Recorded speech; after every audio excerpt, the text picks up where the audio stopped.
Hola, cordial saludo. Estamos en esta imponente aula de pensamiento para iniciar el programa en un minuto, en el cual intentamos analizar a fondo temas trascendentales para la sociedad. En esta oportunidad, Teleantioquia, comprometida con el tema de generar cultura y educación política, va a intentar dilucidar qué pasa hoy con las campañas políticas. ¿Cuál ha sido su evolución, tanto en el fondo como en la forma? Realmente, ¿cómo hoy los partidos, los movimientos o los políticos intentan conseguir el voto ciudadano?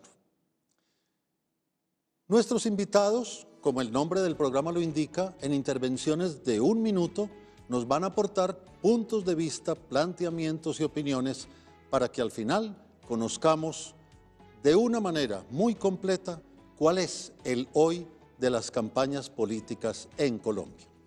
Nos acompañan para hablar sobre este tema Nuri Gómez, quien es una importante consultora de comunicación política. Igualmente, Carlos Andrés Naranjo, analista político, experto en marketing. Juan Carlos Velázquez, quien es periodista político de muchísimo recorrido, de muchísimos años, y analista político de todas las campañas en todos los órdenes. E igualmente está con nosotros Juan Sebastián Delgado, quien es también consultor en comunicación política. Así que abrimos este tema, abrimos este debate y estos aportes para conocer en primer lugar, y comienzo por Nuri, una idea general sobre las campañas políticas en el mundo de hoy. Gracias, Juan Guillermo, muchas gracias y complacida estar aquí con todos estos expertos en el tema de la comunicación. Y es algo muy simpático porque yo siempre digo que toda comunicación, y en especial la comunicación política como la que estamos ahora, es una puesta en escena.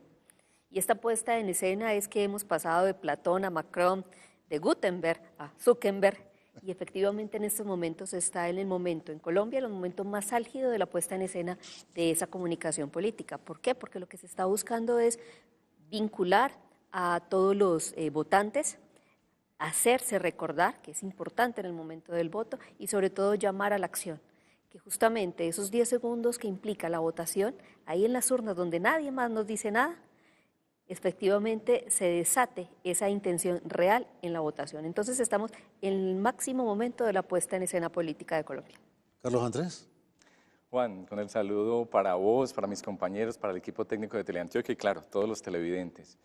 Yo creo que las campañas políticas, para utilizar un poco el contraste, siguen siendo las mismas de hace muchísimo tiempo, pero a la vez también son totalmente diferentes. ¿A qué me refiero con eso? Es decir, el ser humano, que es finalmente el que participa en esas campañas, tanto como candidato como elector, sigue teniendo unos principios psicológicos que rigen toda la seducción alrededor de la persuasión, tanto en comunicación como en marketing político. Sin embargo, el día de hoy contamos con unas herramientas totalmente distintas que hacen que la forma en que se desarrollan las campañas sea absolutamente vertiginosa. Cuando yo estudié publicidad hace ya 2 décadas, Juan, pues la forma en que podíamos segmentar, por ejemplo, los públicos era muy difícil.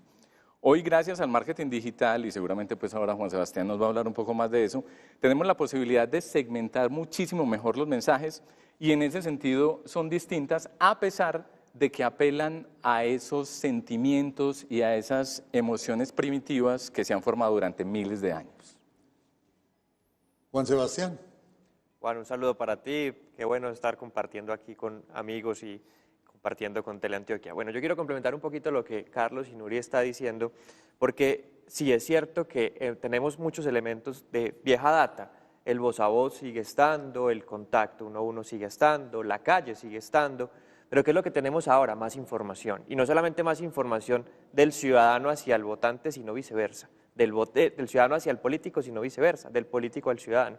Podemos saber más de la gente que está tratando de votar por nosotros y podemos entender mucho mejor su comportamiento, porque ya no es solo el comportamiento offline que teníamos antes, del uno a uno, del ver al político, de ver o tratar de leer la masa, sino que ya es el comportamiento digital.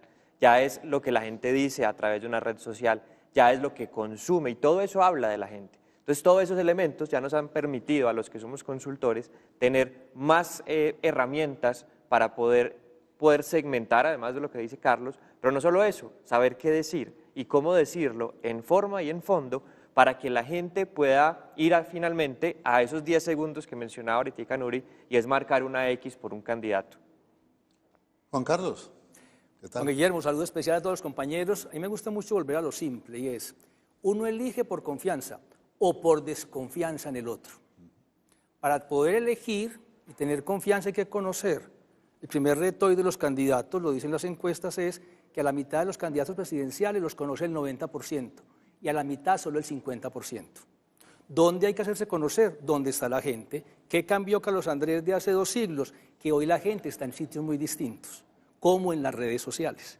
Entonces el candidato que quiere hacerse conocer, que es lo primero, tiene que ir donde está la gente, tiene que estar también en las redes sociales, no solo en las redes sociales.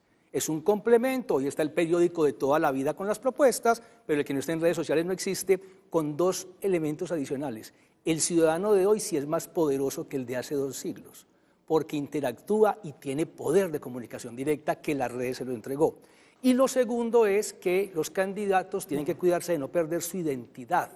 Aunque conozcan que el lenguaje de cada medio es distinto, no pueden disfrazarse de lo que no son, porque eso se nota. Entonces hay un reto enorme hoy. ¿Cómo hago para estar en todos los sitios que no me conocen? Pero ¿cómo hago para entender el lenguaje y no hacer el ridículo? Que hemos visto muchos ejemplos que no ayudan a generar confianza. Finalmente yo elijo lo que conozco y creo que es mejor o que es menos peor si al final las opciones no son tan buenas. Lo dejaría por ahí. Como vemos, son muchísimos elementos, en fondo y en forma. Después de unos mensajes regresaremos justamente para meternos en el detalle, para analizar paso a paso qué son hoy las campañas políticas en Colombia. Ya regresamos.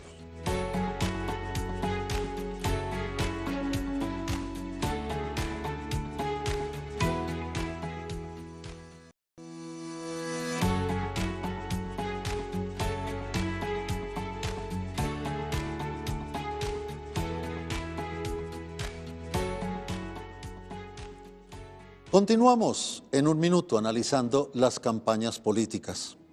Y quiero comenzar con un aspecto fundamental que se escucha y se analiza inclusive en muchos estudios y que tienen que ver con el hecho de que hoy el político se vende como un producto. ¿Eso es verdad, Carlos Andrés? Y esa afirmación que se hace, que genera como tanto escozor dentro de las personas, se vende como si fuera una crema dental o un jabón, es parcialmente cierta. Es decir, una campaña política se parece muchísimo en términos de marketing a una campaña de un producto o servicio, pero se parece, no es igual. Es decir, hay unas diferencias fundamentales a la hora de hacer un planteamiento político. Por ejemplo, una de ellas que es muy clara, la cronología, los tiempos en los que se desarrolla una campaña política y también un poco lo que decía hace un momento Juan Carlos. Esa identidad del candidato que lo que uno busca generalmente es exacerbarla, ¿no? Que se vuelva absolutamente clara dentro de la campaña, pero no disfrazarla, porque infortunadamente vemos muchísimos ejemplos de ese estilo, donde el disfraz le queda o muy grande o muy pequeño al candidato y la gente, que no es tonta, al final lo descubre. ¿Es así, Juan Sebastián? Yo también estoy parcialmente de acuerdo con esa frase. ¿Por qué? Porque sí hay elementos de la publicidad, el marketing, la comunicación que se utilizan para vender productos que las aplicamos a la hora de, comillas, vender un candidato. ¿Sí? Pero ¿qué es lo que, cuál es para mí una de las grandes diferencias que hay entre el uno y el otro? Que el producto político, si lo ponemos así, habla, ¿sí? Se comunica, tiene una relación directa con la gente. Y ahí hay una grandísima diferencia entre un producto tangible o no, o un intangible, y este, comillas, producto político. Porque es que eso permite generar una relación de confianza, como decía Juan ahorita, mucho mayor que si yo simplemente veo, tomando lo que Carlos acaba de decir, una crema dental, que yo confío en las características que me están vendiendo. Aquí confío en lo que esa persona me está diciendo, y ahí hay una gran diferencia. ¿Eso llevaría, Nuri, a hablar de candidato marca?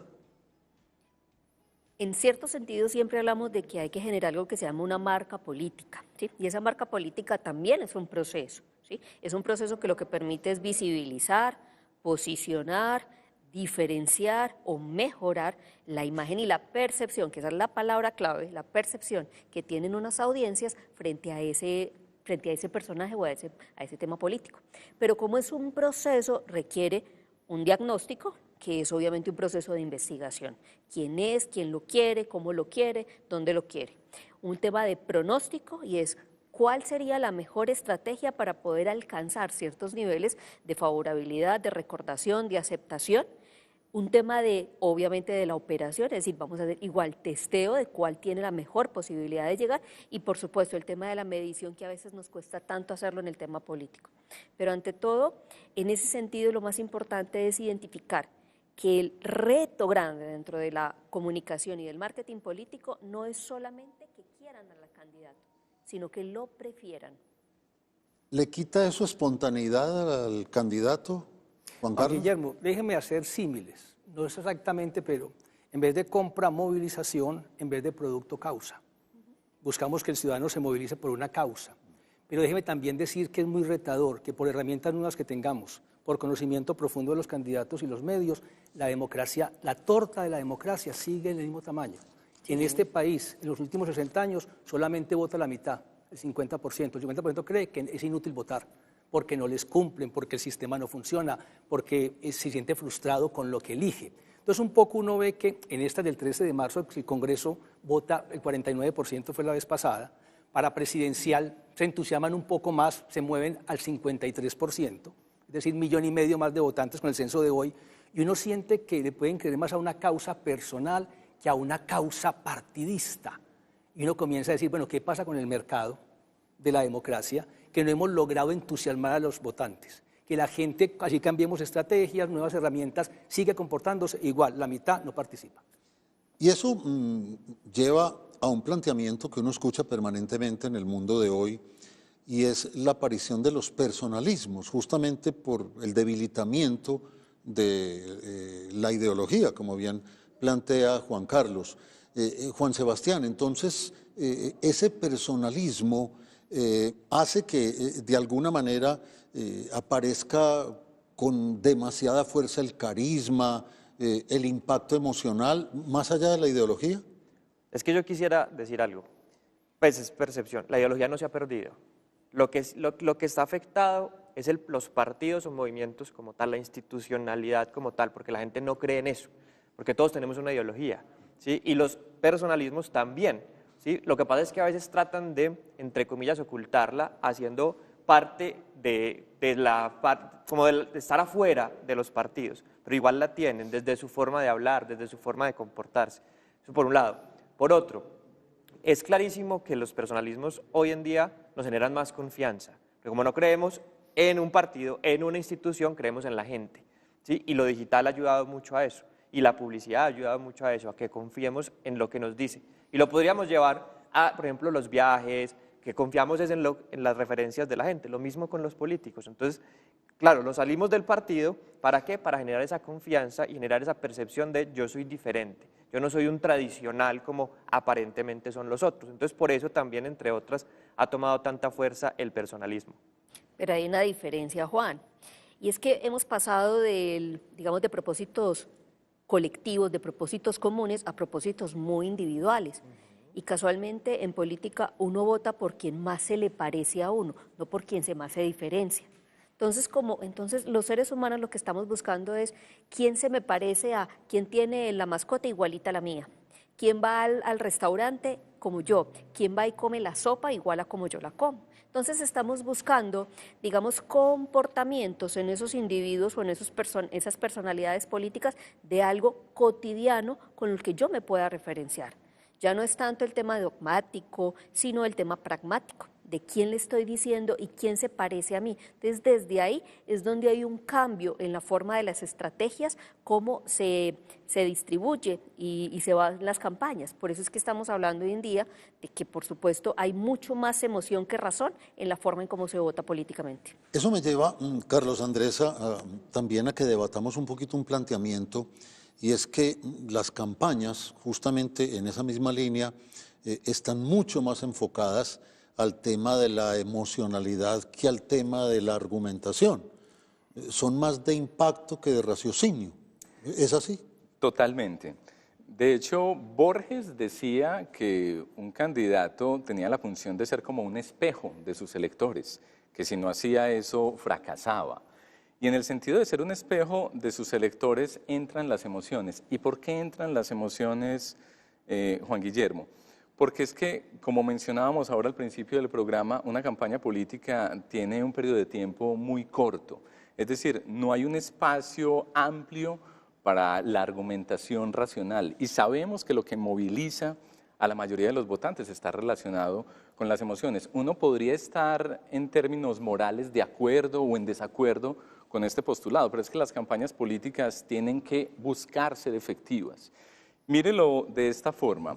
Para las próximas elecciones legislativas hay algo así como 2.000 candidatos entre Senado y Cámara. Es virtualmente imposible que las personas puedan estudiar los argumentos de cada uno de los candidatos. Entonces, ¿cómo se relacionan esos candidatos con sus votantes? A través de las emociones y a través de lo que se ha llamado en marketing político la relación con los valores, que se identifica, que refleja mis valores. Juan Guillermo, un tema. Emoción, traducido como conexión. Si él entiende lo que me pasa, tengo confianza en que me puede ayudar. Si él no entiende lo que me pasa, no es el que me puede salvar. Entonces, un poco yo creo también que ha evolucionado es que antes los líderes y candidatos proponían. No. Hoy la gente espera es que el candidato entienda qué es lo que yo necesito. Si habla lo que a mí me interesa, yo juego. Un ejemplo muy claro. Hace un año tuvimos esas marchas, esas protestas y el país estuvo en una especie de caos. Y sentíamos por las encuestas que hasta ese momento la elección presidencial era entre, déjeme exagerar, izquierda y centro. Cuando hubo la falta de autoridad, la gente dijo, qué susto, no puedo ir a trabajar, se tomaron la ciudad. Mi emoción de miedo me dijo, necesito a alguien que me garantice la tranquilidad y la seguridad, y se reencauchó la derecha. No es tan simple, pero un poco hoy, esa emoción y ese temor de la sociedad llevó a que hoy la derecha tenga la misma opción de llegar a la final, a la segunda vuelta, que el centro, que hace un año no era posible, porque esa emoción de miedo no existía y se reencauchó. Pero eso da cabida de alguna manera, Juan Sebastián, a que aparezcan unos candidatos de alguna manera que rompen el molde, por llamarlo de alguna forma, porque claro, apuntan entonces mucho más a eso, a esa máscara emocional que al tema ideológico, y aparecen los outsiders y aparecen unas sorpresas enormes en los resultados electorales. Es que yo creo que nos toca irnos un poco más atrás para el tema emocional, y es lo que incluso no solo lo que la gente quiere, sino lo que a la gente le importa. A la gente no le importa la política, no le importan los políticos, ¿sí? Entre otras cosas porque tampoco entiende para qué sirven.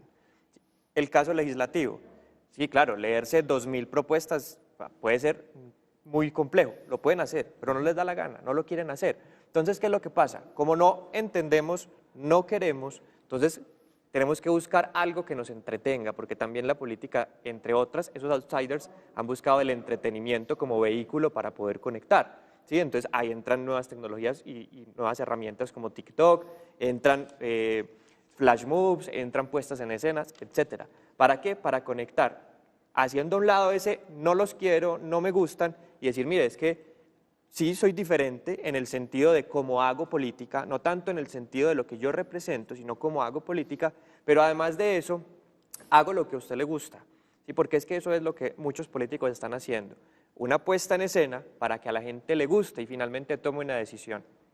Eso, Nuri, de alguna manera también ha cambiado el discurso, porque apuntando a lo que plantea Juan Sebastián, el candidato ya no tiene tanta fuerza en los temas tradicionales, por decir algo, sino más bien en temas marginales o puntuales que le puedan generar una gran reacción emocional del público. Bueno, vamos a dos puntos ahí específicos. Uno, el tema político, o sea, entender la política es muy complejo. Y nuestro cerebro, desde la neuropolítica, entendemos que siempre buscamos sesgos, atajos cognitivos, la heurística, para interpretarlo. Entonces nos sale más fácil las generalizaciones, las simplificaciones, los caminitos facilitos que nos lo muestran y nos reducen la interpretación de un tema a algo más simple. Ahí en ese sentido también existen herramientas para que la simplificación de ese mensaje llegue de una manera mucho más acertada. lo que llamamos las historias, los storytelling, los memes, hoy el tema de la caricatura política, los spots, o sea, simplifican la forma de la interpretación que hacemos los seres humanos ahí. Y ese es el primero. Y lo segundo es que tanto candidatos como candidatas se hacen las construcciones de algo que llaman los arquetipos, es decir, ¿qué está representando? Y esos arquetipos tienen símbolos, tienen atributos, tienen relatos para afianzar los mensajes. Entonces son unas interpretaciones bien interesantes de unos personajes. Pero nos puede llevar de todas maneras, Carlos Andrés, a una política muy superficial, ¿o no? Es decir, una política en la cual, si deducimos de algunas de estas respuestas, es más importante el like que cualquier otra cosa, o que la comprensión profunda, o que el análisis que debería ser una comunidad medianamente educada. Juan, es una dificultad a la que se enfrenta la política de hoy en día. Cuando en Grecia se planteó el sistema democrático por allá en el siglo V antes de Cristo, pues la idea es que votaran los ciudadanos. ¿Y quiénes eran los ciudadanos? Que no eran todas las personas, eran las personas que estaban formadas. Es decir, para que la democracia funcionara, se necesitaba ciudadanos que estuvieran educados. Y en ese sentido, pues que pudieran acudir parcialmente a la razón para ejercer su derecho. Luego, en el siglo XVII y XVIII, pues llegaron los derechos universales, la abolición de la esclavitud, y el voto también se volvió universal. Y entonces establecimos la democracia con que todas las personas pudieran votar, independiente de ese otro factor, que sigue siendo importante y con el que seguimos estando en deuda, que es el de la educación. El de la educación política, por supuesto. Hombre, Juan, hay un punto. pero en eso Dale, te Juan. voy a decirte algo. Como no tenemos educación y no es tiempo que las campañas lo hagan, no le toca a la campaña educar a la gente en democracia, y tenemos una infoxicación, estamos de información hasta acá, es valedero y el camino posible a hacerse visible, primero. Sí. La mitad no nos conoce, hay que hacernos más visible. Entonces comienza no solamente a jugar al like, sino al sistema que le permite. ¿Qué aprendimos la campaña pasada? Que los que hicieron interpartidista consulta, Duque y Petro, llegaban a la final, porque tuvieron una vuelta más. Claro. Esta vez Fajardo aprendió que la pasada se descachó y no lo hizo, por 200.000 votos no pasó segunda vuelta. Ahora Fajardo va ahora también a interpartidista. ¿Qué estamos viendo? Que los candidatos dijeron una vuelta más, una visibilidad más. Y temas como lo que acaba de pasar del aborto, que es un tema de fondo, de valores, se ayuda a la gente a diferenciarlos. Hay un grupo que dijo sí, un grupo que dijo no, y comienza el valor de la tradición a decir, comencemos a mirar en esos temas que sí tienen historia personal, cómo nos ayudan a elegir. Pero estamos en un tema que las campañas no pueden educar a la gente. Ese no es el objetivo.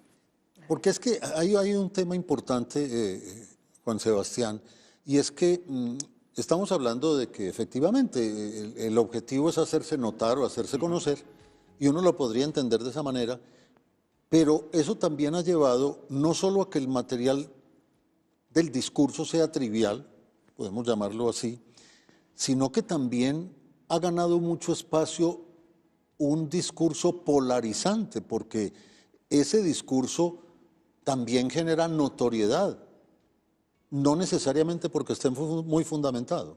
Sí, total, es que ahí es uniendo como los tres elementos, el like, la notoriedad y el tema polarizante. Finalmente, pues sí, polarizar, o más bien es mucho más fácil si me voy para la A o para la B, para el sí o para el no. Es mucho más fácil, no decir A, B, C, D, es mucho más complejo. Y simplificando ese mensaje, como decía Nuri, claro, o yo estoy a favor o estoy en contra, punto.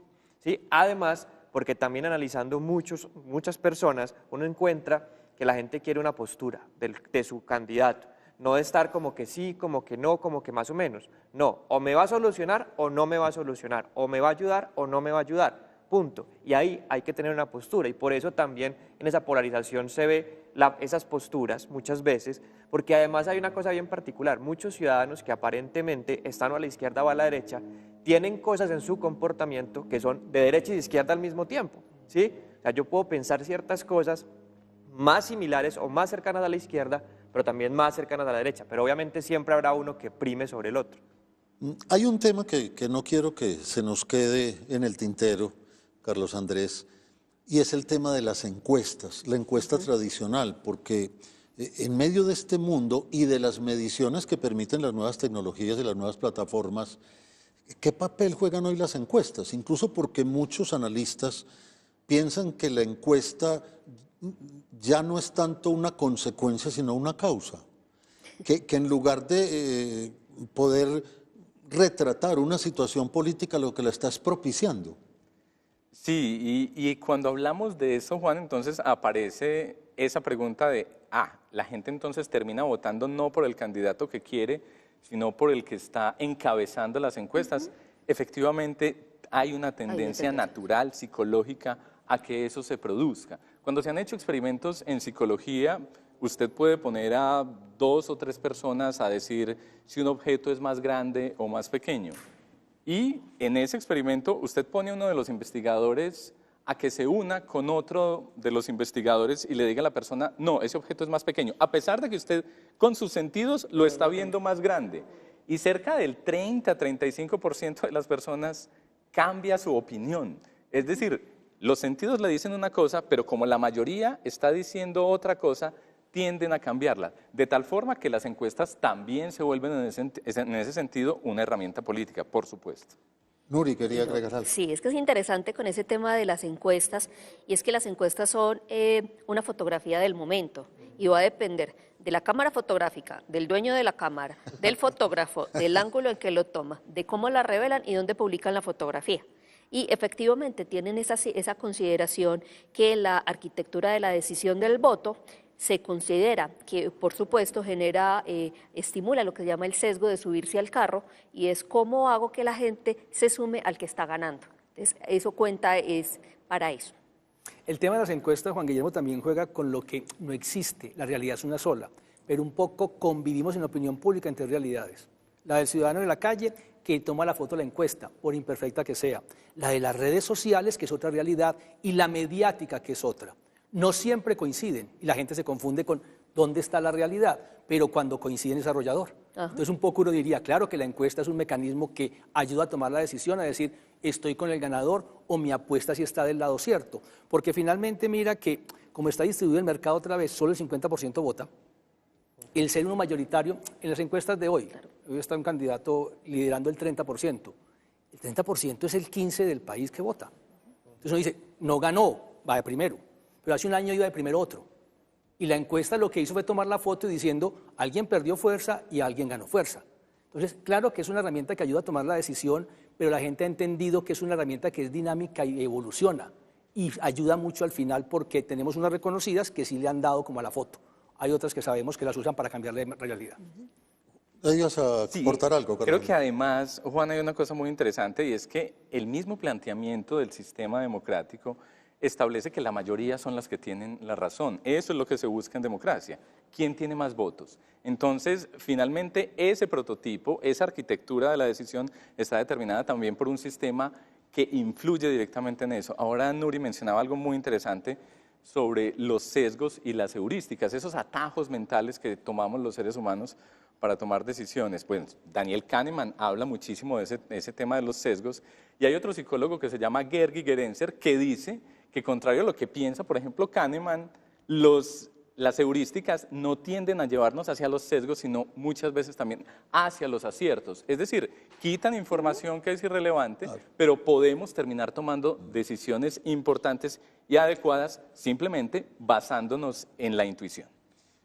Juan Sebastián, pero aquí yo quiero que ya desde la perspectiva de ustedes como analistas y como expertos en marketing político, hombre, ¿qué tanto coinciden o no las mediciones de la encuesta tradicional, que ya acabamos de analizarla, con las mediciones propias de las nuevas plataformas? Porque, digamos, ustedes están midiendo internamente la aceptación, el impacto, en fin, del candidato, y muchas veces pues se encuentran con divergencias muy significativas o similitudes. ¿Cómo es ese panorama de las dos mediciones? Vale.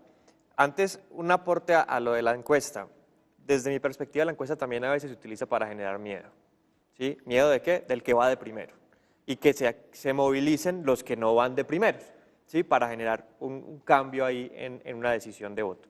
2, ¿qué tanto coinciden? Depende del momento y depende del candidato. Me explico. Porque sí, las nuevas tecnologías nos permiten hacer unos análisis tal vez profundos de ciertos sectores, de ciertos contextos, pero no todo el mundo está en digital. Así quien no esté en las redes sociales no exista, pero no todo el mundo, y más en un país como Colombia, donde todavía la penetración del Internet es tan baja versus otros países de la región. Entonces, ahí es donde hay que hacer bastantes contrastes en, venga, ¿qué dice digital? Ah, que a usted lo quieren mucho. ¿Por qué? Porque tiene likes. El like no sirve para nada, ¿sí? Pero porque tiene buenos comentarios. Pero ¿qué dice la calle? ¿Qué dice los focus group? Entonces, no es simplemente decir qué tanto coincide como una generalización, sino que toca analizar es cada momento dentro de ese timing de la campaña y cada candidato en particular. Un complemento que recuerdo es esta experiencia y es, cada vez más, sí, las redes sociales, ese mundo, evoluciona e impacta a los medios de comunicación masivos. Decíamos hace tiempo, es que Mocus fue presidente en las redes, porque en ese momento no era tanta la evolución del ciudadano en las redes. Hoy ustedes escuchan todas las mañanas o ven los medios masivos y es, ¿qué dicen las redes? Tendencia en las redes. Entonces pareciera que antes la opinión pública la condicionaba el medio masivo. Hoy las redes condicionan al medio masivo sobre la opinión pública. Entonces sí tiene un poder adicional muy grande y es que el ciudadano logró entender que allá puede influir y puede presionar al medio masivo a que vuelva un tema de opinión pública. No garantiza el triunfo, pero es un camino que no existía de poder y más corto para poder tener la agenda pública. Porque finalmente uno gana en discusión pública, sea elecciones o no, si los temas de que hablan los pongo yo, no si reacciono a los temas. Si yo lidero los temas, lo logro. Si no lo lidero, pierdo. Entonces, un poco las redes sociales sí han crecido mucho en influencia y poder para presionar ese segundo camino que son los medios masivos. No, ahí para complementar una cosa y llevándolo a un dato, solamente el 3% de Colombia tiene Twitter, ¿sí? Primer dato. 2, yo hablo de algo que se llama la triada de la opinión pública y es que los líderes de opinión, entendiendo eso que Juan dice, están publicando su opinión, valga la redundancia, en un canal como Twitter. ¿Por qué? Porque ya los medios, y no son los medios, los periodistas están atentos a ver qué dicen los líderes, ¿sí? Y cuando el líder pone su opinión, el periodista la toma y la baja al medio de comunicación tradicional para poderle llegar a ese 97% de personas que no están en Twitter. Entonces sí ha aumentado el tema, por supuesto, de lo digital, la visibilización de los candidatos, pero siempre y cuando esa información salga, se desvirtualice, si se queda en digital, obviamente solamente le va a llegar a una porción muy pequeña. Eso es muy interesante y une dos conceptos que creo que se han mencionado aquí por ahí en alguna intervención, y es, lo primero es que ¿quién marca la agenda? Un poco lo que planteaba Juan Carlos, y hoy la agenda ya viene de mucho lado, no necesariamente del medio tradicional. Pero al mismo tiempo, la manera como las nuevas tecnologías empoderaron al ciudadano. Ya el ciudadano es mucho más activo y participativo, no es tanto un ser absolutamente pasivo. Pero eso me lleva entonces a plantear, y le pregunto sobre todo a Juan Carlos por su función actual profesional, y es el lugar que hoy ocupan entonces los medios tradicionales, porque a veces queremos como decir que no, que ya no son importantes, que ya no trascienden, que ya un poco lo que decía Juan Sebastián, no, ya lo único importante es el Twitter y el TikTok y no sé qué, pero por lo que podemos deducir de la conversación, no, todavía el medio tradicional juega un papel importantísimo. Juan Guillermo, es fundamental por lo siguiente, si es solo información, pasó de moda, es inútil, no sirve para nada. Si es para interpretar la información y analizarla, es lo que se necesita. Mark Thompson, el presidente de New York Times del Consejo Editorial, dice, en un mundo de confusión la claridad es poder. Yo, como candidato en mis redes, puedo promover cualquier idea que sea acertada o no acertada. ¿Es suficiente con eso para el ciudadano? Claro que no. Necesita que alguien le ayude a interpretar, a traducir, a confrontar. El papel de los medios es eso.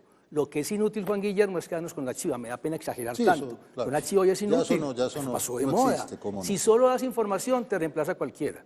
Pero si das elementos para analizar, la gente te pregunta, yo quiero saber eso. Un ejemplo cortico con Teleantioquia. Parece también credibilidad. Cuando el tema trágico de Chapecoense, que fue horrible, yo iba en un taxi a las 5 de la mañana para algún sitio, el señor me dijo, ay señor, vio lo del avión, y yo sí, horrible, me dijo, yo me levanté temprano, vi las redes sociales y dije, no puede ser cierto, yo tuve que esperar que Teleantioquia lo publicara para creerlo. Correcto. Entonces, ojo, interpretar el análisis y recoger ese ahorro que tiene como credibilidad, fundamental, que esa información sola es inútil. Carlos Andrés, también vinculado a medios de comunicación. ¿Cuál es ese papel hoy? Pues, y yo creo, Juan, que también hemos querido que se mantenga de alguna forma esa verosimilitud, ese respaldo que representan los medios de comunicación, pero yo creo que, no sé si la palabra sea esta, pero infortunadamente cada vez han ido perdiendo más protagonismo. Bueno, Juan y yo trabajamos con medios de comunicación tradicionales, pero miremos lo que sucede en Estados Unidos, donde, por ejemplo, YouTube, o sea, un canal de televisión digital, algunos dicen que es una red social, llega a ser muchas veces el segundo o el tercer canal más visto, de tal forma que esos contenidos y esa forma de relacionarnos anteriormente con los electores, para hablar pues en términos de marketing político, anteriormente era unidireccional, claro, el medio le mandaba el mensaje. Ahora las personas interactúan muchísimo más, es más bidireccional y en ese sentido yo creo que los medios de comunicación nos tenemos que reinventar, los medios de comunicación tradicionales. Dale, Yo Juan. quisiera responderte tu pregunta con otra pregunta. Depende para quién. ¿Sí? ¿Por qué? Porque así como para el taxista, un canal como este, por supuesto, le genera confianza. Para mi hermano, que tiene 25 años, tal vez TikTok, tal vez YouTube, tal vez alguien o algún influenciador que vea en sus redes sociales es el que le genera confianza. Entonces sí, probablemente han perdido alguna porción en la torta grande de la información, sí, pero hay una cosa importante y es que los medios de base tienen tres funciones: educar, entretener e informar. Ninguna de las tres la han perdido. Siguen educando, estamos educando en este momento, estamos entreteniendo y estamos informando. Las redes están cumpliendo funciones muy similares, probablemente, solamente es que todavía no las cumplen en la proporción tan grande como la tienen los medios de comunicación tradicional. Lo dije con el Twitter, el 3%. Probablemente Facebook sí lo vea mucha más. Colombia está entre el top 5 de países que más consumen Facebook del mundo, pero todavía no genera totalmente esa confianza que los medios ya habían adquirido con los años. Claro. Entonces el reto de ese candidato es muy complejo, porque es ganar el espacio tanto en los medios tradicionales como en los no tradicionales. Y ahí aparece una palabrita que pues en inglés suena muy sofisticada como storytelling, pero que no es más que, y en Antioquia sí que sabemos de eso, el arte de contar historias, de contarlas bien contadas. Digamos son? que hoy ahí es casi que la esencia del éxito. Un candidato que a través de sus historias primero gane el espacio en los medios y luego que gane ya lo que ustedes planteaban, esa credibilidad, esa conexión emocional con el oyente o el televidente o en general el perceptor del mensaje. El reto más grande para cualquier candidato o candidata es ganar la atención. O sea, eso es lo primero, ganarse la atención, y eso no lo logra sino en los 7 primeros segundos. Ya sea televisión, ya sea está en redes sociales, ya sea en TikTok, en lo que esté, 7 segundos, no tiene más, captar la atención. Después de captar las atenciones, bueno, ¿cómo lo vinculo? ¿Cómo se vincula? ¿En qué yo me parezco a ese candidato o candidata y ese candidato en qué se parece a mí? Que yo pueda votar por él. Lo último es llamar a la acción. Entonces son esos 7 segundos para captar la atención. Segundo, ¿cómo se diferencia?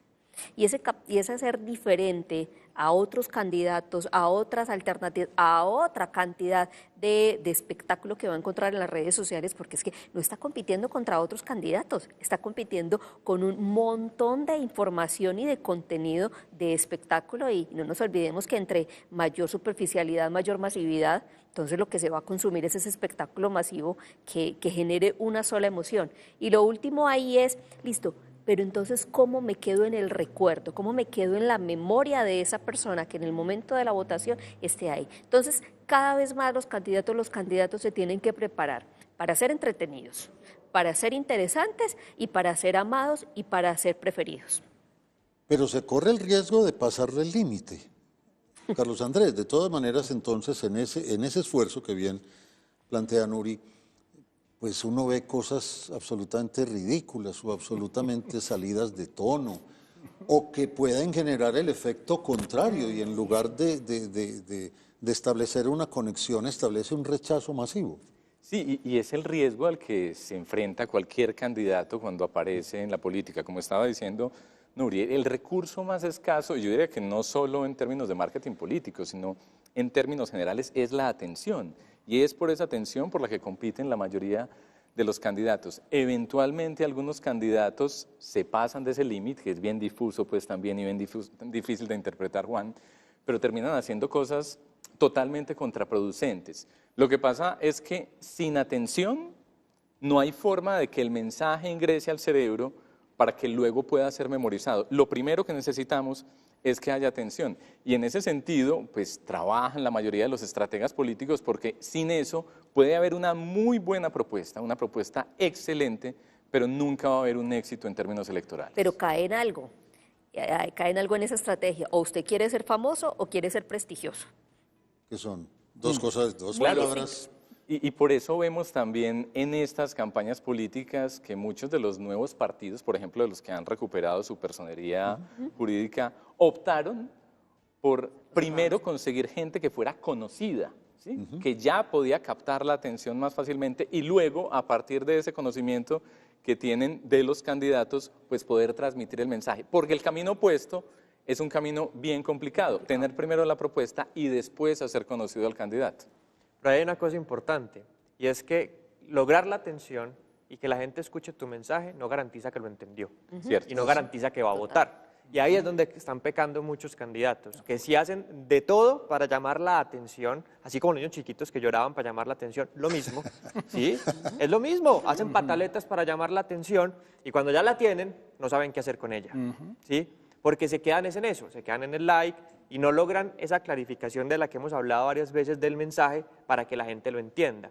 Yo cuando hablo de marketing hablo de tres cosas, de que nosotros tenemos que buscar tres cosas: inspiración, o sea, inspirar, que la gente también vea un tema aspiracional, no solamente en el político, sino en lo que propone, y un tema de tener claras las necesidades de la gente, porque la gente hoy en día, el ciudadano hoy en día, quiere a alguien que le resuelva problemas de su bolsillo, de su familia y de su integridad.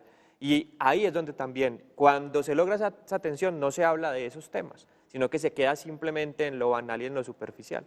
Claro, un poco la dualidad siempre es famoso o prestigioso. No, útil, útil. Si es útil, seguramente será famoso, porque la gente espera escuchar eso. La última encuesta de Colombia dice el principal problema del país, por primera vez con 35%, es la economía y el desempleo. Sea útil. Si habla de eso, seguramente tendrá más opción de ser famoso y de ser respetado. Pero si habla de la guerra en Ucrania, que Dios quiera que se resuelva rápido, seguramente el colombiano de la calle no tiene esa prioridad. Entonces yo creo un poco también que los 7 segundos que nos dan de atención se los ahorra mucho uno si entiende la gente qué le pasa. Claro. Si yo vivo en este país no tengo que estudiar nada, sino decir, un ejemplo, abortar en Colombia se demora 5 segundos y la gente dice, a ver, ¿qué es abortar en Colombia? Un tema que a todo el mundo lo tocó. Pero si hablas, estar en la OTAN puedes hablar 10 días seguidos y nadie te va a mirar.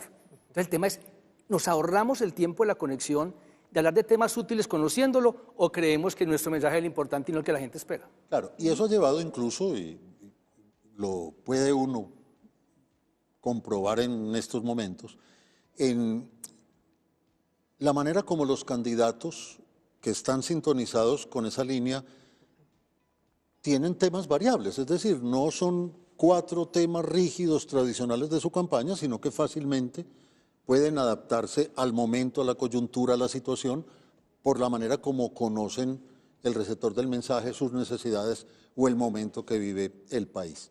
De manera que pues vemos que hoy los componentes son inmensos en una campaña política, son muy complejos ya desde el punto de vista de quienes asesoran a los candidatos, y para el ciudadano pues viene una tarea muy importante que vamos a discutir justamente después de unos mensajes, cuando lleguemos a la última parte de este programa, en un minuto en Teleantioquia.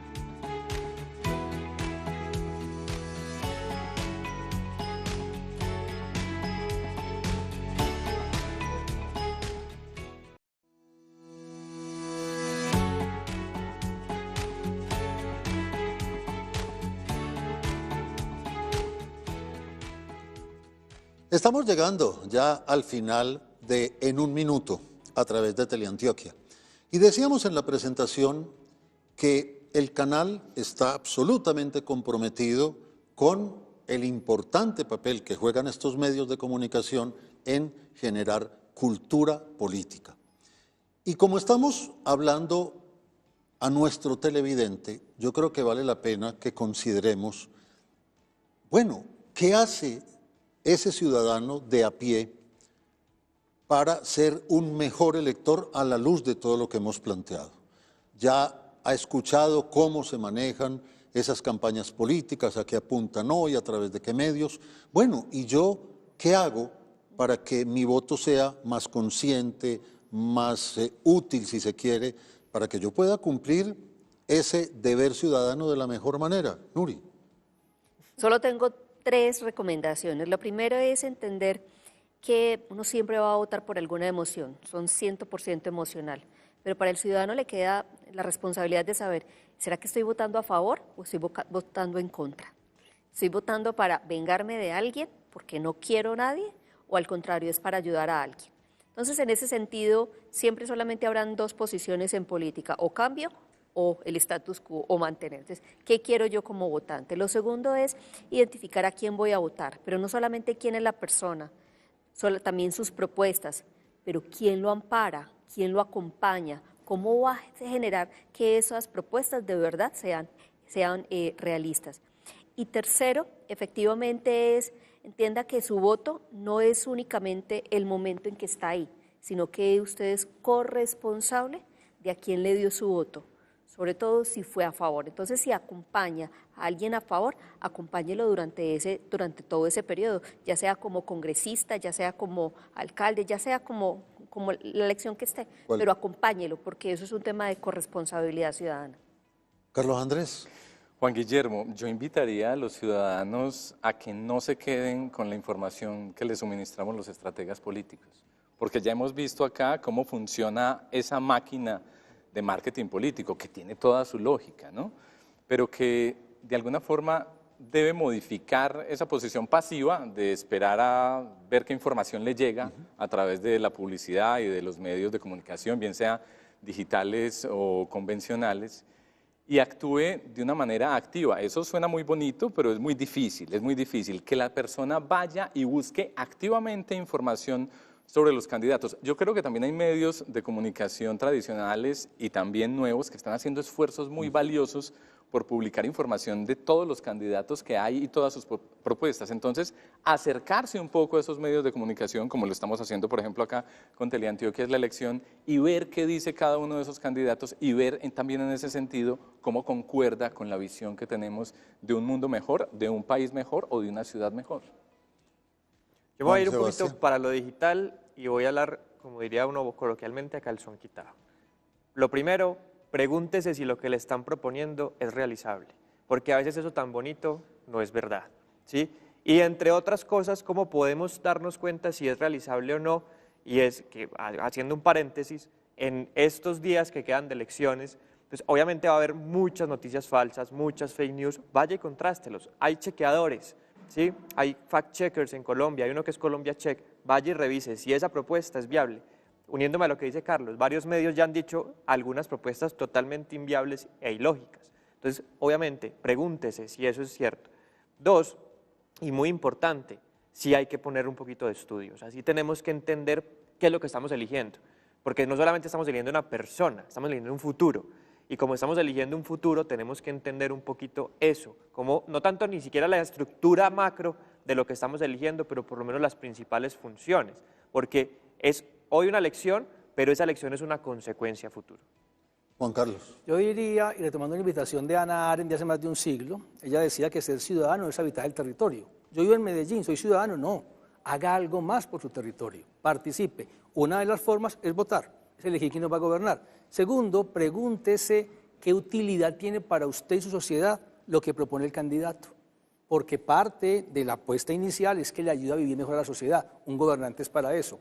Pero lo tercero, uniéndome a Juan Sebastián, es cómo y con qué, porque en campaña todo es posible y en el gobierno casi nada se logra, eso es rarísimo. Claro, eso hace que apenas la mitad de la gente vote. Y si uno se parte de la mitad de los que ya votamos, tradicionalmente, como hay tanta información disponible, ocupémonos de comparar.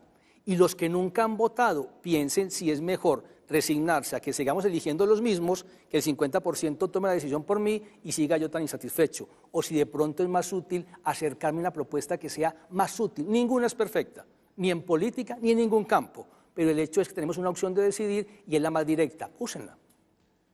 Hemos analizado entonces a fondo, con la ayuda de estos expertos, el tema de las campañas políticas en el mundo moderno. Las campañas políticas en Colombia cuando nos acercamos a una serie de jornadas electorales.